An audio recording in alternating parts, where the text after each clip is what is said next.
Katie and Sophie Charleston is being promoted as a chic boutique fashion store with big discounts and a personal brand story. But the real question is whether it's actually a legit clothing brand or just another dropshipping style site. Now, the idea behind this isn't completely fake. Online boutiques do exist, and many smaller brands sell clothing without physical stores. However, here's the key point. Katie and Sophie Charleston shows multiple red flags commonly seen in low-trust fashion websites.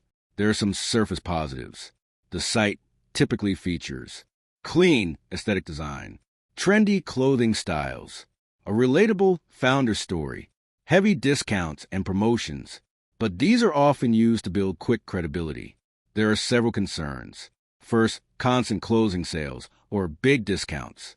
The site often advertises 60% to 80% off, which is a common urgency tactic rather than genuine pricing. Second, weak brand presence. There is little to no verifiable information outside the website, which is unusual for a real boutique brand. Third, product sourcing patterns.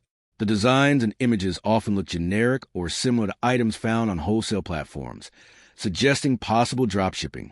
Fourth, customer experience risks. With similar stores, buyers often report items not matching photos, lower quality materials, difficult returns, or refunds.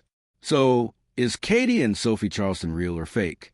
It's likely a real store that sells products, but not a trustworthy or established brand. The bottom line is this. Katie and Sophie Charleston show strong signs of generic, marketing-driven clothing site, where expectations often don't match reality. If you're expecting true boutique quality, it's safer to be cautious or avoid altogether. Thanks for watching. Don't forget to like and subscribe for more videos.